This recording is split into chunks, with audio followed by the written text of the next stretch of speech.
ಬೆಳ್ಳಿ ಹಬ್ಬ ಆಚರಣೆ ಮಾಡ್ತಾ ಇರತಕ್ಕಂಥ ಈ ಒಂದು ಶುಭ ಸಂದರ್ಭದಲ್ಲಿ ಬೆಂಗಳೂರು ನಗರದಲ್ಲಿ ವಿಶೇಷವಾಗಿ ಇವತ್ತಿನ ಈ ಒಂದು ಐತಿಹಾಸಿಕವಾದಂಥ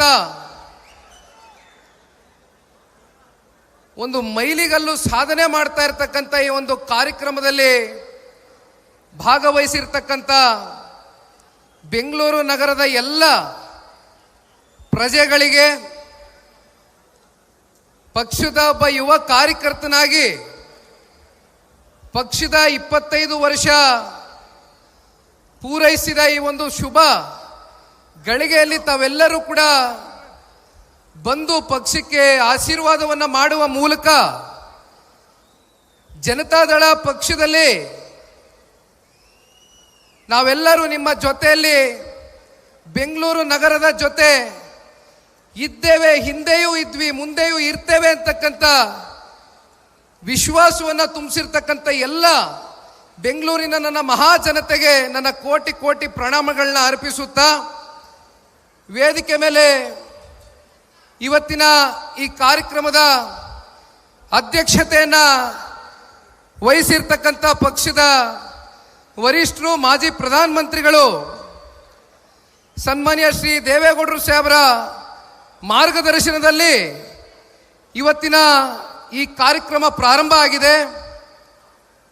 ಇವತ್ತಿನ ಈ ಕಾರ್ಯಕ್ರಮದ ಕೇಂದ್ರ ಬಿಂದುಗಳು ಕರ್ನಾಟಕ ರಾಜ್ಯ ಕಂಡಂತ ಅಪರೂಪದ ನಾಯಕರಾಗಿರ್ತಕ್ಕಂಥ ಮಾನ್ಯ ಮಾಜಿ ಮುಖ್ಯಮಂತ್ರಿಗಳು, ಕೇಂದ್ರಿನ ಸಚಿವರಾಗಿರ್ತಕ್ಕಂಥ ಸನ್ಮಾನ್ಯ ಶ್ರೀ ಕುಮಾರಣ್ಣ ಅವರ ಒಂದು ಅಧ್ಯಕ್ಷತೆಯಲ್ಲಿ, ಅವರ ಒಂದು ಉಪಸ್ಥಿತಿಯಲ್ಲಿ ನೆರವೇರ್ತಕ್ಕಂಥ ಈ ಕಾರ್ಯಕ್ರಮ ಜೊತೆಯಲ್ಲಿ ಸಾಕಷ್ಟು ಜನ ಜನತಾದಳ ಪಕ್ಷದ ಹಾಲಿ ಶಾಸಕರು, ಮಾಜಿ ಶಾಸಕರು, ವಿಧಾನ ಪರಿಷತ್ನ ಸದಸ್ಯರು ಸೇರಿದಂತೆ 5 ಕಾರ್ಪೊರೇಷನ್ನ ಅಧ್ಯಕ್ಷರುಗಳೇನಿದ್ದಾರೆ, ಜೊತೆಯಲ್ಲಿ ವಿಶೇಷವಾಗಿ ಯಶವಂತಪುರ ಕೊಮ್ಮಘಟ್ಟದಲ್ಲಿ ನಡೀತಾ ಇರತಕ್ಕಂಥ ಈ ಕಾರ್ಯಕ್ರಮದ ಅತಿ ಹೆಚ್ಚು ಜವಾಬ್ದಾರಿಯನ್ನು ಹೊತ್ತಿರ್ತಕ್ಕಂಥ ವಿಧಾನ ಪರಿಷತ್ನ ಸದಸ್ಯರು, ಈ ಭಾಗದ ನಾಯಕರಾಗಿರ್ತಕ್ಕಂಥ ಮಾನ್ಯ ಜವರೇಗೌಡರು ಮತ್ತು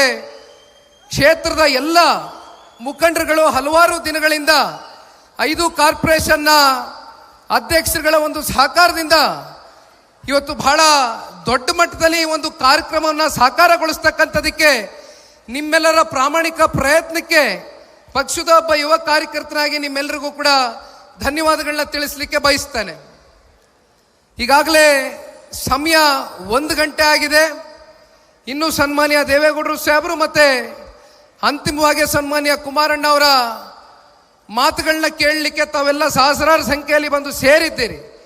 ಅದಕ್ಕಿಂತ ಮುಂಚಿತವಾಗಿ ಕೆಲವೊಂದಷ್ಟು ಬೆಂಗಳೂರು ನಗರದಲ್ಲಿ ಇರ್ತಕ್ಕಂಥ ಸಮಸ್ಯೆಗಳ ಬಗ್ಗೆ ಪ್ರಸ್ತಾವನೆಯನ್ನು ಇಡಲಿಕ್ಕಿಂತ ಮುಂಚಿತವಾಗಿ ಬೆಂಗಳೂರು ನಗರವನ್ನು ನಿರ್ಮಾಣ ಮಾಡಿರ್ತಕ್ಕಂಥ ಅವತ್ತಿನ ಕಾಲಘಟ್ಟದಲ್ಲಿ ಒಂದು ದೂರದೃಷ್ಟಿಯನ್ನು ಇಟ್ಟು ಬೆಂಗಳೂರು ನಗರ ಇಡೀ ವಿಶ್ವದಲ್ಲೇ ಒಂದು ಪ್ರಸಿದ್ಧಿಯನ್ನು ಪಡ್ಕೊಳ್ತಕ್ಕಂಥ ಒಂದು ನಗರವಾಗಿ ಹೊರಹೊಮ್ಮಬೇಕು ಅಂತಕ್ಕಂಥ ಕಲ್ಪನೆಯಿಂದ ನಾಡಪ್ರಭು ಕೆಂಪೇಗೌಡರು ಕಟ್ಟಿದಂಥ ಈ ಒಂದು ಬೆಂಗಳೂರು ನಗರ ಬಹುಶಃ ಅವರ ಒಂದು ಬ್ಲೂ ಪ್ರಿಂಟ್ನ ಏನು ಅಂದಿನಿಂದ ತಯಾರಿಯನ್ನು ಮಾಡಿದ್ರು, ಇವತ್ತು ಬೆಂಗಳೂರಿಗೆ ಸಿಲಿಕಾನ್ ಸಿಟಿ ಅಂತಕ್ಕಂಥದ್ದು ಒಂದು ಗ್ಲೋಬಲ್ ರೆಕಗ್ನಿಷನ್ ಏನಾದರೂ ಸಿಕ್ಕಿದೆ ಅಂತಕ್ಕಂಥದ್ದಾದರೆ ಅದಕ್ಕೆ ಮೊದಲು ಮೂಲ ಪುರುಷ ಆ ಪುಣ್ಯಾತ್ಮ ನಾಡಪ್ರಭು ಕೆಂಪೇಗೌಡರನ್ನ ನಾವು ಈ ಸಂದರ್ಭದಲ್ಲಿ ಮೊದಲು ಈ ವೇದಿಕೆ ಮೂಲಕ ಸ್ಮರಿಸ್ಕೊಳ್ಬೇಕಾಗ್ತದೆ.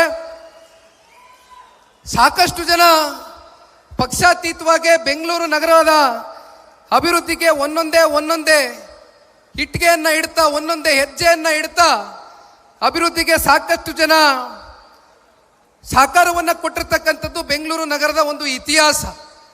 ಆದರೆ ಇವತ್ತು ಬೆಂಗಳೂರು ನಗರವನ್ನು ಮತ್ತಷ್ಟು ಅಭಿವೃದ್ಧಿಯ ಒಂದು ದಿಕ್ಕಿಗೆ ಕೊಂಡೊಯ್ತಕ್ಕಂಥದಕ್ಕೆ ಮಾಜಿ ಪ್ರಧಾನಮಂತ್ರಿಗಳು ಸನ್ಮಾನ್ಯ ಶ್ರೀ ದೇವೇಗೌಡರು ಸಾಹೇಬರು ಇವತ್ತು ಈ ಒಂದು ಕಾರ್ಯಕ್ರಮದಲ್ಲಿ ಏನು ಕೂತಿದ್ದಾರೆ, ಬಹುಶಃ ಅವರು ತಗೊಂಡಂತ ಕೆಲವೊಂದಷ್ಟು ಐತಿಹಾಸಿಕವಾದಂಥ ತೀರ್ಮಾನಗಳು, ನಿರ್ಣಯಗಳು ಇವತ್ತಿಗೂ ಕೂಡ ಜನಗಳ ಹೃದಯದಲ್ಲಿ ಶಾಶ್ವತವಾಗಿ ಉಳಿದಿದೆ ಅಂತಕ್ಕಂಥದ್ದನ್ನ ನಾನು ಭಾವಿಸಿದ್ದೇನೆ.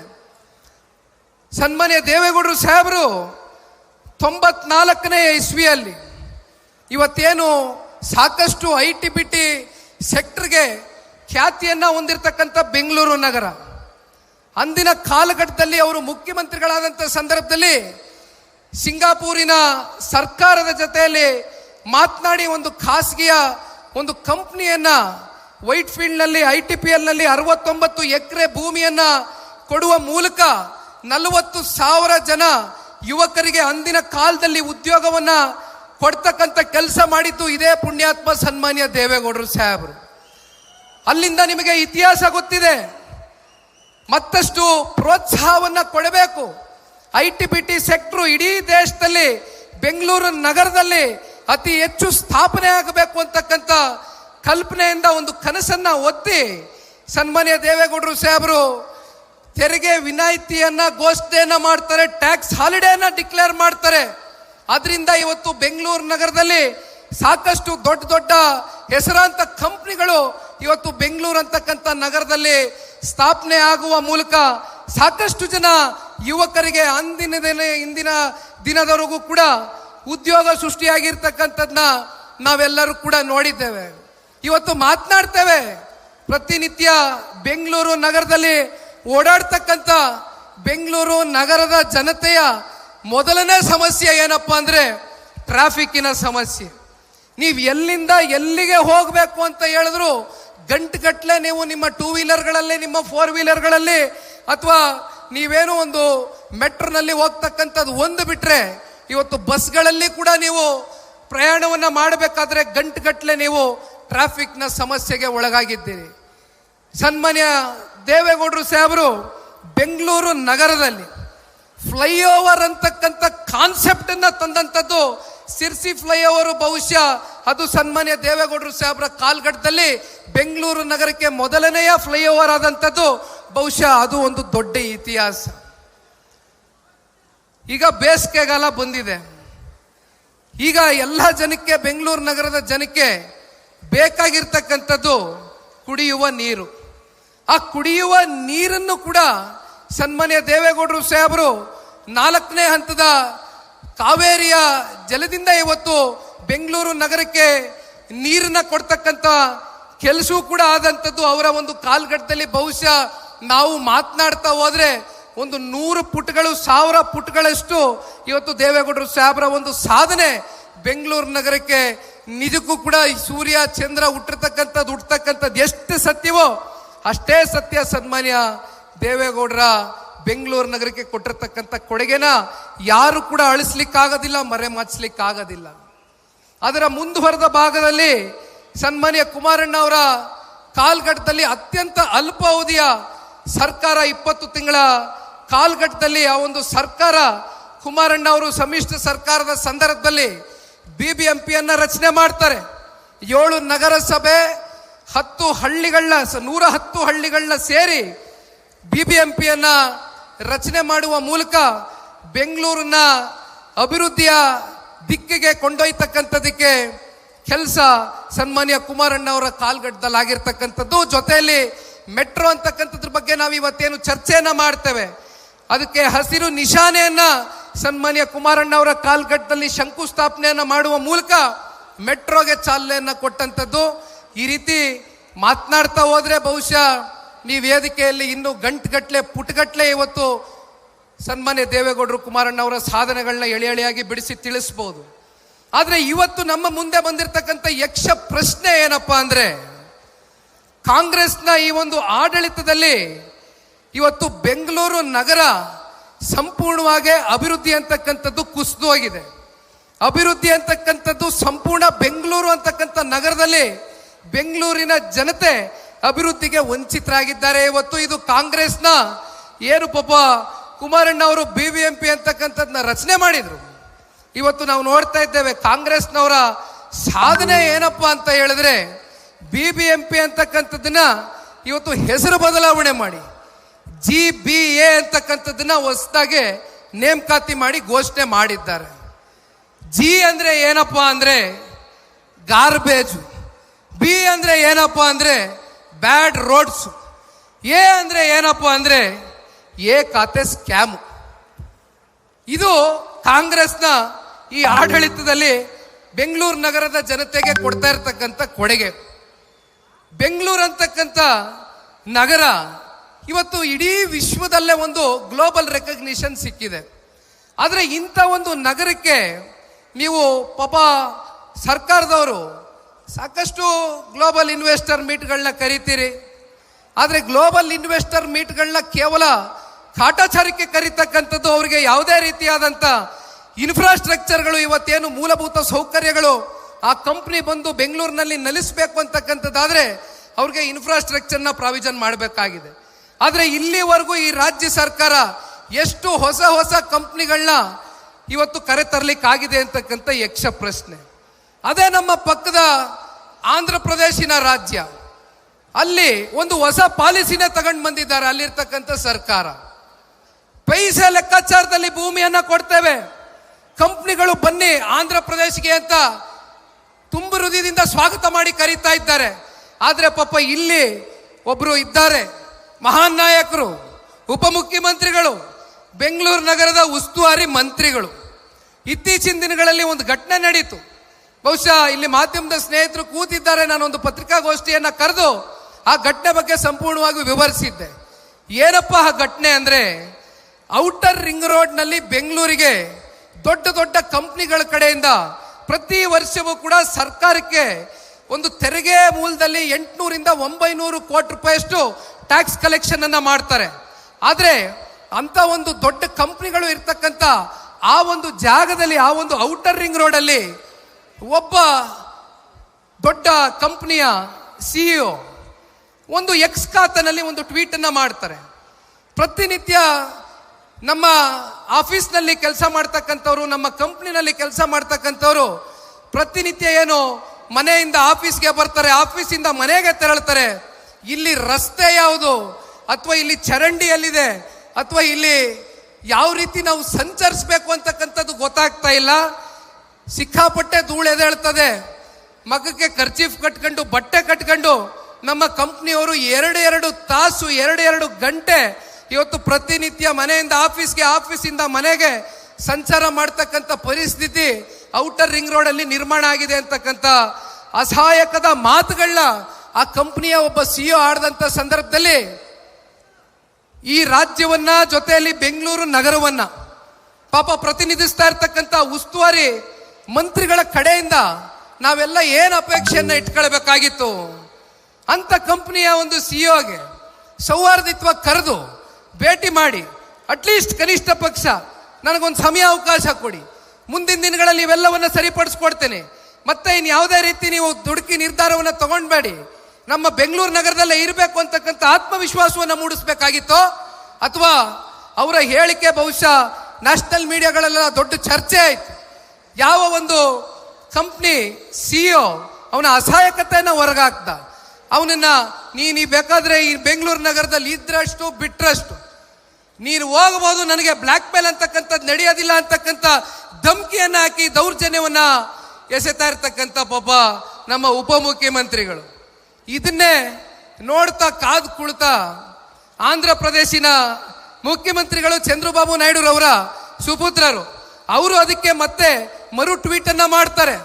ಆ ಸಿಇಒ ಏನಿದ್ದಾರೆ, ಆ ಕಂಪನಿಯ ಸಿಇಒ, ಬನ್ನಿ ತುಂಬ ಹೃದಯದಿಂದ ಸ್ವಾಗತ ಮಾಡ್ತೇವೆ, ಆಂಧ್ರ ಪ್ರದೇಶಕ್ಕೆ ಬನ್ನಿ, ನೀವು ಕೇಳಿದ ಇನ್ಫ್ರಾಸ್ಟ್ರಕ್ಚರ್ ಕೊಡ್ತೇವೆ, ನಿಮ್ಗೆ ಸಹಕಾರ ಕೊಡ್ತೇವೆ ಅಂತ ಹೇಳ್ತಾರೆ. ಅಂದ್ರೆ ನಮ್ಮ ಬೆಂಗಳೂರು ನಗರದ ಪರಿಸ್ಥಿತಿ ಎಲ್ಲಿಗೆ ತಗೊಂಡೋಗಿ ಒಡ್ಡಿದ್ದಾರೆ ಉಸ್ತುವಾರಿ ಮಂತ್ರಿಗಳು ಅಂತಕ್ಕಂಥದ್ದು ಆಲೋಚನೆ ಮಾಡಬೇಕು. ಇನ್ನೊಂದು ಪಾಪ 3 ವರ್ಷದ ಹಿಂದೆ ಒಂದು ಮಾತು ಹೇಳಿದ್ರು, ಅದೆಂಥದೋ ಸ್ಕೈಡೆಕ್ ಕಟ್ತೀನಿ ಅಂತ ಹೇಳಿದ್ರು 3 ವರ್ಷದ ಹಿಂದೆ. ಇಲ್ಲಿವರೆಗೂ ಆ ಪುಣ್ಯಾತ್ಮ ಒಂದು ಇಟ್ಕೆ ಕಟ್ಟಕ್ಕಾಗಿಲ್ಲ, ಸ್ಕೈಡೆಕ್ ಬಹಳ ದೂರದ ಮಾತು. ನಾನು ಕೇಳ್ತಕ್ಕಂಥದ್ದು ಉಪಮುಖ್ಯಮಂತ್ರಿಗಳಿಗೆ, ಉಸ್ತುವಾರಿ ಮಂತ್ರಿಗಳಿಗೆ, ಅಲ್ಲಣ್ಣ ಸ್ಕೈಡೆಕ್ ಕಟ್ಟಿ ಏನು ಪ್ರಯೋಜನ ಇದೆ? ಕೆಳಗಡೆ ಭೂಮಿ ಮೇಲೆ ಪ್ರತಿನಿತ್ಯ ಸಮಸ್ಯೆನ ಎದುರಿಸ್ತಾ ಇರ್ತಕ್ಕಂಥ ಈ ಪುಣ್ಯಾತ್ಮರು ಬೆಂಗಳೂರು ನಗರದ ನಾಗರಿಕರ ಸಮಸ್ಯೆನೇ ನೀನು ಆಲಿಸ್ತಕ್ಕಂಥದ್ದಕ್ಕಾಗ್ತಾ ಇಲ್ಲ. ಇನ್ನಲ್ಲೆಲ್ಲೋ ಆಕಾಶದಲ್ಲಿ ನಿಂತ್ಕೊಂಡು ಕಸದ ರಾಶಿಯನ್ನ ಗಮನಿಸೋದಕ್ಕೆ ಅಥವಾ ಏನು ರಸ್ತೆಯಲ್ಲಿ ಇವತ್ತು ಗುಂಡಿಗಳು ಬಿದ್ದಿದೆ ಅದನ್ನ ನೋಡೋದಕ್ಕೆ ನಾವು ಸ್ಕೈ ಡೆಕ್ ಅನ್ನ ಕಟ್ಟಬೇಕಾ? ನೀವು ಯಾವ ಪುರುಷಾರ್ಥ ಕಟ್ಟಬೇಕಣ್ಣ ನೀನು ಸ್ಕೈ ಡೆಕ್? ಇವತ್ತು ಕಸದ ರಾಶಿ ಅಲ್ಲಿ ನಮ್ಮ ಮಂಡೂರು ಮತ್ತೆ ಬೆಳ್ಳಳ್ಳಿಯಲ್ಲಿ ಕಸದ ರಾಶಿಯ ಒಂದು ಸಮಸ್ಯೆ ಏನಿದೆ ಅದನ್ನ ಪ್ರತಿನಿತ್ಯ ನಿಮಗೆ ಗೊತ್ತಿದೆ. ಲಾರಿಗಳು ಬರ್ತಾರೆ ಮನೆ ಮುಂದೆ, ಆ ಕಸವನ್ನ ತೆಗೆದುಕೊಂಡು ಹೋಗ್ತಾರೆ. ಅದನ್ನ ವೈಜ್ಞಾನಿಕವಾಗಿ ಯಾವ ರೀತಿ ಅದನ್ನ ಸರಿಪಡಿಸ್ಬೇಕು ಅಂತಕ್ಕಂಥ ಆಲೋಚನೆ ಇಲ್ಲ. ಇಲ್ಲಿ ಸರ್ಕಾರ ಒಂದ್ ಕಡೆ ಆ ಲಾರಿ ಮಾಲೀಕರ ಜೊತೆನಲ್ಲಿ ಅಡ್ಜಸ್ಟ್ಮೆಂಟ್ ಮಾಡ್ಕೊಂಡವ್ರೆ. ವಾರಕ್ಕೆ ಒಂದೇ ಸಲ ಲಾರಿ ನಿಮ್ಮ ಮನೆ ಮುಂದೆ ಬರೋದು. ಇನ್ನೆಲ್ಲಿಂದ ಕಸ ವಿಲೇವಾರಿ ಮಾಡ್ತೀರಿ? ಇನ್ನೆಲ್ಲಿಂದ ವೈಜ್ಞಾನಿಕವಾಗಿ ಕಸವನ್ನ ಹೊರಗಡೆ ಹಾಕ್ತೀರಿ? ಇದನ್ನ ಮಾಡ್ಲಿಕ್ಕೆ ಆಗ್ತಾ ಇಲ್ಲ. ಅದರ ಬದಲಾಗಿ BSMWL ಆ ಕಡೆಯಿಂದ ಹೆಚ್ಚು ಕಮ್ಮಿ ಒಂದು ವರದಿ ಬಂದಿದೆ. ಕಳೆದ 6 ತಿಂಗಳಲ್ಲಿ ಹತ್ತತ್ರ 3,60,00,000 ರೂಪಾಯಿಯಷ್ಟು ಜನಗಳ ಮೇಲೆ ದಂಡ ಒದಿಸಿದ್ದೀರಿ. ಕಸ ವಿಲೇವಾರಿಯನ್ನ ಮಾಡ್ತಕ್ಕಂಥದ್ದು ಸರ್ಕಾರ ಮಾಡಬೇಕಾಗಿದೆ. ಜನ ಏನು ಮಾಡ್ತಾರೆ?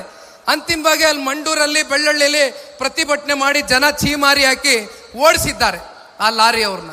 ಇದು ಪರಿಸ್ಥಿತಿ. ಇನ್ನ ಬೆಂಗಳೂರಿನ ರಸ್ತೆಗಳ ಬಗ್ಗೆ ನೀವೇನಾರು ಮಾತನಾಡೋದಾದ್ರೆ ಆ ದೇವರೇ ಬಲ್ಲ.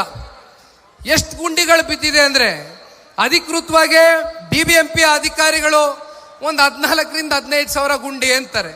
ಇಲ್ಲಿ ನಮ್ಮ ಪೊಲೀಸ್ ಅಧಿಕಾರಿಗಳು ಒಂದು 10,000 ಗುಂಡಿ ಇರ್ಬೋದು ಅಂತಾರೆ.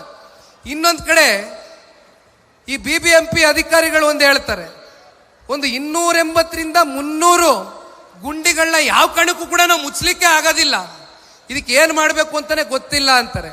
ಇದ್ರ ನಡುವೆ ಅದೆಂಥದೋ ವೈಟ್ ಟ್ಯಾಪಿಂಗ್ ಮಾಡ್ತೀನಿ ಅಂತ 1,700 ಕೋಟಿ ರೂಪಾಯಿ ಘೋಷಣೆ ಮಾಡಿದ್ರು ಸರ್ಕಾರ. ಯಾವ ವೈಟ್ ಟ್ಯಾಪಿಂಗ್ ಮಾಡಿದ್ರಿ? ಯಾವ ಗುಂಡಿ ಮುಚ್ಚಿದ್ರಿ?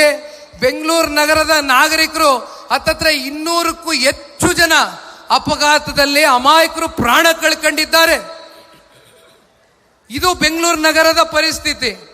ಇನ್ನೊಂದು ಅದೆಂಥದೋ B ಖಾತೆಯಿಂದ A ಖಾತೆ ರೆಗ್ಯುಲರೈಸೇಷನ್ ಮಾಡ್ತೀನಿ ಅಂತ ಹೇಳಿದ್ರಿ. ಕೊನೆಗೆ ರೆಗ್ಯುಲರೈಸೇಷನ್ ಮಾಡಕ್ಕೆ ನಿಮ್ಮ ನಿಯಮಾವಳಿಗಳನ್ನ ಯಾವ ರೀತಿ ನೀವು ಗೈಡ್ಲೈನ್ಸ್ಗಳನ್ನ ಫಿಕ್ಸ್ ಮಾಡಿಕೊಂಡ್ರು? 5% ಗೈಡೆನ್ಸ್ ವ್ಯಾಲ್ಯೂ. ನಿಮ್ಮ ಆಸ್ತಿ, ನಿಮ್ಮ ಸ್ವಂತ ಕಷ್ಟಾರ್ಜಿತ ಆಸ್ತಿ, ಪಿತ್ರಾರ್ಜಿತ ಆಸ್ತಿ, ನಿಮ್ಮ ಸ್ವಂತ ಆಸ್ತಿನ ಮಧ್ಯಮದ ವರ್ಗರು ಬಡವರು ನಿಮ್ಮ B ಖಾತೆಯನ್ನ A ಖಾತೆ ಮಾಡ್ಕೊಳ್ತಕ್ಕಂಥದ್ದಕ್ಕೆ 30 ವರ್ಷ 40 ವರ್ಷ 50 ವರ್ಷ ವಾಸ ಇರ್ತಕ್ಕಂಥವ್ರು 5% ಗೈಡೆನ್ಸ್ ವ್ಯಾಲ್ಯೂ ಫಿಕ್ಸ್ ಆಗದೆ. ಇನ್ನು ಅದೆಂಥದೋ ಈ ಖಾತೆ ಮಾಡ್ತೀನಿ ಅಂತ ಹೇಳಿದ್ರು. ಆ ಈ ಖಾತೆ ವಿಚಾರದಲ್ಲಿ ಮೊನ್ನೆ ಎಲ್ಲೋ ಒಂದು ವರದಿ ನಾನು ಓದ್ತಾ ಇದ್ದೆ. ಆ ಕಾವೇರಿ 2.0 ಯಾವ ರೀತಿ ನಡೀತಾ ಇದೆ ಅಕ್ರಮವಾಗಿ 1,300ಕ್ಕೂ ಹೆಚ್ಚು ಜನ ಆಸ್ತಿಗಳು ಇವತ್ತು ಬೇರೆ ಬೇರೆ ಕಡೆ ನೋಂದಣಿ ಆಗಿದೆ. ಈ ಖಾತೆ ವಿಚಾರದಲ್ಲಿ ಏನಪ್ಪಾ ಅಂದ್ರೆ ಪಾಪ ಅಧಿಕಾರಿಗಳ ಹತ್ರ ಜನ ಹೋದ್ರೆ ಎಲ್ಲೋ ಒಂದು ಹೆಸರಲ್ಲಿ ಯಾವುದೋ ಒಂದು ಸಣ್ಣ ಪದ ವ್ಯತ್ಯಾಸ ಆಗ್ಬಿಟ್ಟಿದ್ರು. ಅಲ್ಲೋಗಿ ಪಾಪ ಅಧಿಕಾರಿಗಳ ಮುಂದೆ ಕೈ ಕಟ್ಕೊಂಡು ನಿಂತ್ಕೋಬೇಕು. ಅಧಿಕಾರಿಗಳೇನು ಬಿಟ್ಟಿಯಾಗಿ ಮಾಡ್ತಾರ? ಪಾಪ ಇಲ್ಲಿ ಕಾಂಗ್ರೆಸ್ನಲ್ಲಿ ಇರ್ತಕ್ಕಂಥವ್ರು ಒಂದು ರೇಟ್ ಫಿಕ್ಸ್ ಮಾಡಿಬಿಟ್ಟು ಟ್ರಾನ್ಸ್ಫರ್ ದಂಧೆಗೆ ಇಳಿದು ಪಾಪ ದುಡ್ಡು ವಸೂಲಿ ಮಾಡಿರ್ತಾರಲ್ಲ ಅವ್ರ ಹತ್ರ, ಅದನ್ನ ವಾಪಸ್ ರಿಕವರಿ ಮಾಡಬೇಕಲ್ಲ ಅಧಿಕಾರಿಗಳು. ಹೋಗ್ತಕ್ಕಂಥ ಬಡವ್ರಿಗೆ, ಧ್ವನಿ ಇಲ್ದೇ ಇರ್ತಕ್ಕಂಥವ್ರಿಗೆ ಈ ಖಾತೆ ಮಾಡ್ತೀನಿ ಅಂತ 25,000 ಕೊಡಿ 50,000 ಕೊಡಿ ಅಂತ ಇವತ್ತು ಭ್ರಷ್ಟಾಚಾರ ತಾಂಡವ ಆಡ್ತಾ ಇದೆ. ಅಂತಿಮವಾಗಿ ಅಂತವರ ಪರಿಸ್ಥಿತಿ ಎಲ್ಲಿಗೆ ಹೋಗಿ ನಿಂತಿದೆ ಸ್ವಾಮಿ? ಅವ್ರು ಏನೋ ಪಾಪ ಕಷ್ಟ ಅಂತ ಅವರ ಒಂದು ಪ್ರಾಪರ್ಟಿನ ಮುಂದಿಟ್ಕೊಂಡು ಒಂದು ಸಾಲ ತಗೊಳ್ಳೋದು ಅಥವಾ ನಾಳೆ ನನ್ನ ಆಸ್ತಿನ ಮಾರಬೇಕು ಅಂದ್ರೂ ಕೂಡ ಇವತ್ತು ಮಾರದೇ ಇರ್ತಕ್ಕಂಥ ಒಂದು ಪರಿಸ್ಥಿತಿಗೆ ಇವತ್ತು ಬೆಂಗಳೂರು ನಗರದ ಜನತೆನ ದೂಡಿದ್ದೀರಿ. ಇನ್ನೊಂದು ಕಡೆ ಪ್ರಾಪರ್ಟಿ ಟ್ಯಾಕ್ಸ್ ಸಾಲು 2024 ಮತ್ತು 25 ಹೆಚ್ಚು ಕಮ್ಮಿ BBMP 4,950 ಕೋಟಿ ರೂಪಾಯಿಯಷ್ಟು ಗುರಿಯನ್ನ ಮುಟ್ಲೇಬೇಕು, ಜನಗಳ ಮೇಲೆ ತೆರಿಗೆ ಹಾಕಬೇಕು ಅಂತಕ್ಕಂಥ ತೀರ್ಮಾನವನ್ನು ಮಾಡಿದಿರಿ. ಪ್ರಾಪರ್ಟಿ ಟ್ಯಾಕ್ಸ್ ಹಿಂದಿದ್ದಂಥ ಸರ್ಕಾರಕ್ಕೂ ಇವತ್ತಿನ ಸರ್ಕಾರಕ್ಕೂ ಪ್ರಾಪರ್ಟಿ ಟ್ಯಾಕ್ಸ್ ಎಷ್ಟು % ಏರಿಕೆ ಮಾಡಿದ್ದೀರಿ? 25% ಪ್ರಾಪರ್ಟಿ ಟ್ಯಾಕ್ಸ್ ಏರಿಕೆ ಮಾಡಿದ್ದೀರಿ. ಪ್ರತಿನಿತ್ಯ ಹಂತದಲ್ಲೂ ಕೂಡ ಇವತ್ತು ಬೆಂಗಳೂರಿನ ನಾಗರಿಕರನ್ನ ಲೂಟಿ ಮಾಡ್ತಾ ಇದ್ದೀರಿ, ಜೇಬಿಗೆ ಕತ್ರಿ ಹಾಕ್ತಾ ಇದ್ದೀರಿ. ಜನ ಇವತ್ತು ಬದುಕಲಿಕ್ಕೆ ಒಂದು ಒಳ್ಳೆಯ ವಾತಾವರಣವನ್ನು ಸೃಷ್ಟಿ ಮಾಡಬೇಕಾಗಿದೆಯೋ ಅಥವಾ ಈ ತರ ಜನಗಳಿಗೆ ಕಿತ್ತು ತಿಂತಕ್ಕಂಥ ಒಂದು ಸಂದಿಗ್ಧ ಪರಿಸ್ಥಿತಿಯಲ್ಲಿ ಇವತ್ತು ಈ ರಾಜ್ಯ ಸರ್ಕಾರ ಏನ್ ದೂಡಿದೆ? ಬೇಸಿಗೆಗಾಲ ಬಂದಿದೆ ಸ್ವಾಮಿ, ಕುಡಿಯೋದಕ್ಕೆ ನೀರು ಕೊಡಿ ಜನಕ್ಕೆ ಅಂದ್ರೆ ಕಳೆದ ವರ್ಷ 32% ಒಂದೇ ಸಲ ಏರಿಕೆ ಮಾಡಿದ್ರಿ ಶುಲ್ಕನ. ಈಗ ಹೇಳ್ತೀರಿ ಪ್ರತಿ ಏಪ್ರಿಲ್ 1ನೇ ತಾರೀಕು 3% ಕುಡಿಯೋ ನೀರಿನ ಶುಲ್ಕವನ್ನ ಏರಿಕೆ ಮಾಡ್ತೀವಿ ಅಂತ ಇದ್ದಾರೆ. ಅಂತಿಮವಾಗಿ ನಾನು ಹೇಳ್ತಕ್ಕಂಥದ್ದು, ಇಲ್ಲಿ ಕೂತವರೇ ಪುಣ್ಯಾತ್ಮರು ದೇವೇಗೌಡರು ಸಾಹೇಬರು 4ನೇ ಹಂತದ ಕಾವೇರಿಯ ನೀರು ಬೆಂಗಳೂರು ನಗರದ ನಾಗರಿಕರಿಗೆ ತಂದ್ಕೊಟ್ರು. ಇವತ್ತು ನಿಮ್ಮ ಸಾಧನೆ ಏನು?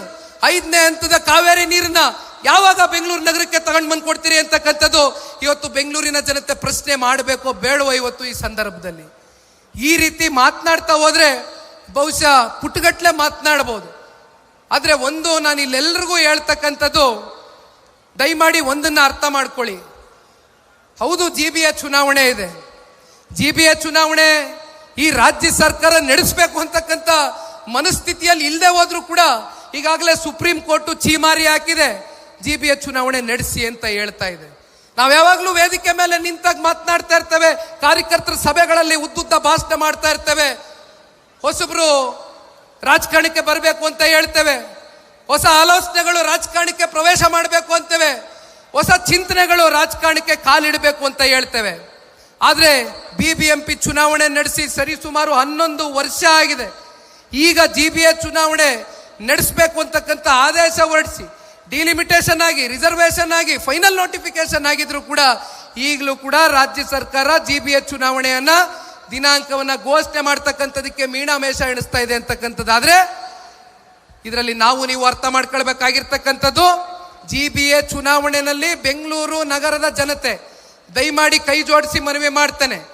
ಇವತ್ತೇನು ಹೊಸ ನಾಯಕತ್ವ ಇವತ್ತು ಹುಟ್ಟತಕ್ಕಂಥದಕ್ಕೆ ಅವಕಾಶ ಇದೆ. ಎಲ್ರಿಗೂ ಕೂಡ ರಾಜಕಾರಣದ ಹಿನ್ನೆಲೆ ಇರ್ಲಿಕ್ಕಿಲ್ಲ. ಎಲ್ಲಾದ್ರೂ ಒಂದ್ ಕಡೆ ರಾಜಕಾರಣವನ್ನ ಶುರು ಮಾಡಬೇಕು ಅಂತಕ್ಕಂಥದ್ದು ಆದ್ರೆ ಅದು ಸ್ಥಳೀಯ ಚುನಾವಣೆಗಳಲ್ಲಿ ಮಾತ್ರ ಅವಕಾಶ ಸಿಕ್ಕಾಗ ಹೊಸ ಹೊಸ ಯುವಕರುಗಳು ರಾಜಕಾರಣಕ್ಕೆ ಬರಲಿಕ್ಕೆ ಅವಕಾಶ ಆಗ್ತದೆ. ಆದ್ರೆ ಒಂದು ಈ ಸಂದರ್ಭದಲ್ಲಿ ಬೆಂಗಳೂರಿನ ನಾಗರಿಕರಿಗೆ ನಾನು ಕೈ ಜೋಡಿಸಿ ಮನವಿ ಮಾಡ್ತೇನೆ, ಚುನಾವಣೆಗಳು ಬರುತ್ತೆ ಹೋಗುತ್ತೆ, ಆದ್ರೆ ಇವತ್ತು ಒಂದು ಮಾತು ಬಹಳ ಗಟ್ಟಿಯಾಗಿ ಹೇಳ್ತೀನಿ, ನಮ್ಮ ಕನ್ನಡ ನಾಡಿನ ಮಣ್ಣಿನ ಮಕ್ಕಳು ಸನ್ಮಾನ್ಯ ದೇವೇಗೌಡರು ಸಾಹೇಬರು, ಕುಮಾರಣ್ಣ ಅವರು ಯಾವತ್ತಿಗೂ ಕೂಡ ಅಧಿಕಾರಕ್ಕೆ ಹಪಾಪೆಯನ್ನ ಇಟ್ಕೊಂಡು ಇಲ್ಲಿಯವರೆಗೂ ಈ ಪಕ್ಷವನ್ನ ಕಟ್ ಬೆಳೆಸಿಲ್ಲ, ರಾಜಕಾರಣವನ್ನ ಮಾಡ್ತಾ ಇಲ್ಲ. ದಯಮಾಡಿ ನೀವು ನೋಡಿದ್ದೀರಿ ಅವರ ಕಾಲ್ಗಟ್ಟದಲ್ಲಿ ಯಾವ ಒಂದು ಕೆಲಸ ಕಾರ್ಯಗಳು ಸುಗಮವಾಗಿ ನಡೀತು, ಜನಸಾಮಾನ್ಯರು ಇವತ್ತಿಗೂ ಕೂಡ ತಾವು ಸ್ಮರಿಸ್ಕೊಳ್ತೀರಿ. ಆದ್ರೆ ಒಂದು ನಾನು ತಮ್ಮೆಲ್ಲರಲ್ಲೂ ಕೈ ಜೋಡಿಸಿ ಕಳ್ಕಳಿಯಾಗಿ ವಿನಂತಿಯನ್ನ ಮಾಡ್ತಕ್ಕಂಥದ್ದು, ಇವತ್ತು ಬೆಂಗಳೂರು ನಗರದಲ್ಲಿ ನಮಗೂ ಗೊತ್ತಿದೆ, ನಿಮಗೂ ಗೊತ್ತಿದೆ, ಇಡೀ ರಾಜ್ಯಕ್ಕೆ ಅತಿ ಹೆಚ್ಚು ಟ್ಯಾಕ್ಸ್ ಅನ್ನ ಉತ್ಪಾದನೆ ಆಗ್ತಾ ಇರ್ತಕ್ಕಂಥ ಈ ಒಂದು ನಗರ ಮುಂದೊಂದು ದಿನ ವಿಶ್ವದಲ್ಲೇ ನಂಬರ್ 1 ಸ್ಥಾನಕ್ಕೆ ಹೋಗಿ ತಲುಪಬೇಕು ಅಂತಕ್ಕಂಥದ್ದು ನಿಮ್ಮೆಲ್ಲರ ಒಂದು ಚಿಂತನೆ ಆಗಿರಬೇಕು. ದಯಮಾಡಿ ನಿಮ್ಮೆಲ್ರಿಗೂ ಕೈ ಜೋಡಿಸಿ ಮನವಿ ಮಾಡ್ತೀನಿ, ನಮ್ಮ ಪಕ್ಷದ ಕಾರ್ಯಕರ್ತರು ಬಂದಿದ್ದೀರಣ್ಣ, ನಿಮ್ಮೆಲ್ರಿಗೂ ನಾನು ಕೇಳ್ಕೊಳ್ತಕ್ಕಂಥದ್ದಿಷ್ಟೇ, ಯಾರ್ಯಾರು GBA ಚುನಾವಣೆಗಳಲ್ಲಿ ನಾನು ಸ್ಪರ್ಧಿ ಆಗಬೇಕು ಅಂತಕ್ಕಂಥ ನಿಮ್ಮಲ್ಲಿ ಅಭಿಲಾಷೆ ಇಟ್ಕೊಂಡಿದ್ದೀರೋ, ನಿಮ್ಮಲ್ಲಿ ಇಚ್ಛಾಶಕ್ತಿ ಇಟ್ಕೊಂಡಿದ್ದೀರೋ, ದಯಮಾಡಿ ಒಂದು ಹ್ಯಾಂಡ್ ಪಾಂಪ್ಲೆಟ್ ಅನ್ನ ಮಾಡಿಸ್ಕೊಡ್ತೇನೆ.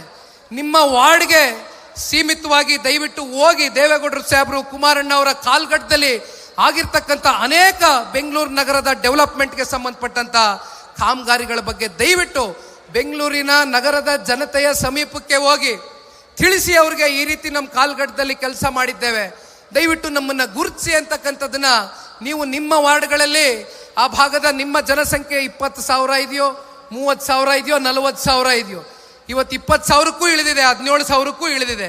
ಒಳ್ಳೆ ಅವಕಾಶ ಇದೆ ನೀವೆಲ್ಲ ಕಾರ್ಪೊರೇಟರ್ಗಳಾಗಿ ಕೆಲಸ ಮಾಡ್ತಕ್ಕಂಥದ್ದಕ್ಕೆ ಉತ್ತಮ ರೀತಿಯಲ್ಲಿ. ದಯವಿಟ್ಟು ನೀವೆಲ್ಲರೂ ಮುನ್ನುಗ್ಗಿ.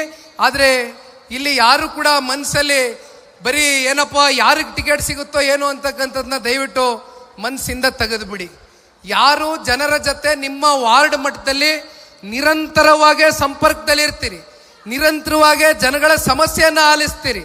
ಸನ್ಮಾನ್ಯ ಕುಮಾರಣ್ಣ ಅವರು, ದೇವೇಗೌಡರು ಸಾಹೇಬರು ಎಲ್ಲ ವರದಿಯನ್ನ ತರಿಸ್ಕೊಳ್ತಾರೆ. ಕುಮಾರಣ್ಣ ಅವರು ಡೆಲ್ಲಿಲಿ ಇರ್ಬೋದು, ದೇವೇಗೌಡರು ಸಾಹೇಬ್ರಿಗೆ ನಾವು ಅನ್ಕೋಬಹುದು ವಯಸ್ಸಾಗಿದೆ ಅಂತ, ದೇವೇಗೌಡರು ಸಾಹೇಬ್ರಿಗೆ ಯಾವತ್ತೂ ಕೂಡ ವಯಸ್ಸಾಗ್ಲಿಕ್ಕಿಲ್ಲ. ಅವರು ಶತಾಯುಷಿಗಳಾಗಿ ನಮ್ಮ ಮುಂದೆ ಇರ್ತಾರೆ. ಅವರ ಒಂದು ಮಾರ್ಗದರ್ಶನ ನಮ್ಮ ರಾಜ್ಯ ಮತ್ತೆ ನಮ್ಮ ಭಾರತ ದೇಶವನ್ನ ಕಟ್ತಕ್ಕಂಥದಕ್ಕೆ ಇನ್ನೂ ಅದರ ಅಗತ್ಯತೆ ಬೆಟ್ಟದಷ್ಟಿದೆ ಅಂತಕ್ಕಂಥದನ್ನ ಈ ಸಂದರ್ಭದಲ್ಲಿ ನಾನು ತಿಳಿಸ್ಲಿಕ್ಕೆ ಬಯಸ್ತೇನೆ. ಈಗಾಗಲೇ ಸಮಯ ಸಾಕಷ್ಟು ಆಗಿದೆ.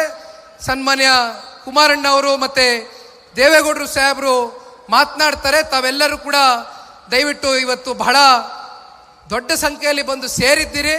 ಇನ್ನೊಂದು 3/4 ಗಂಟೆನಲ್ಲಿ ಈ ಕಾರ್ಯಕ್ರಮ ಮುಕ್ತಾಯ ಆಗುತ್ತೆ. ತಾವೆಲ್ಲರೂ ಕೂಡ ಕೂತಂತ ಕುರ್ಚಿಗಳಲ್ಲಿ ಕೂತಿ ಸನ್ಮಾನ್ಯ ಕುಮಾರಣ್ಣವರು, ದೇವೇಗೌಡರು ಸಾಹೇಬರು ಮಾತನಾಡ್ತಕ್ಕಂಥ ಮಾತುಗಳನ್ನ ಕೇಳಬೇಕು ಅಂತಕ್ಕಂಥದ್ದು ಈ ಸಂದರ್ಭದಲ್ಲಿ ಕಳ್ಕಳಿಯಾಗಿ ಮನವಿ ಮಾಡ್ತಾನೆ. ಮತ್ತೊಮ್ಮೆ ಕಾರ್ಪೊರೇಷನ್ನ ಅಧ್ಯಕ್ಷರುಗಳು ಜವರೇಗೌಡರು, ಶರವಣ ಅವರು, ತಿಪ್ಪೇಸ್ವಾಮಣ್ಣ ಅವರು ಸೇರಿದಂತೆ ರಮೇಶ್ ಗೌಡರು ಇದ್ದಾರೆ, ಪ್ರಾಸ್ತಾವಿಕವಾಗಿ ಮಾತನಾಡಿದ್ದಾರೆ. ಆಮೇಲೆ ನಮ್ಮ ಗೊಟ್ಟಗೆರೆ ಮಂಜಣ್ಣವರು ಕೂಡ ಇದ್ದಾರೆ. ಎಲ್ಲರೂ ಕೂಡ ಸೇರಿ ಇವತ್ತು ಈ ಕಾರ್ಯಕ್ರಮ ಯಶಸ್ವಿಗೊಳಿಸಿದ್ದೀರಿ. ನಿಮ್ಮೆಲ್ಲರಿಗೂ ಕೂಡ ಹೃದಯ ತುಂಬಿದ ಧನ್ಯವಾದಗಳು, ಅಭಿನಂದನೆಗಳು. Thank you.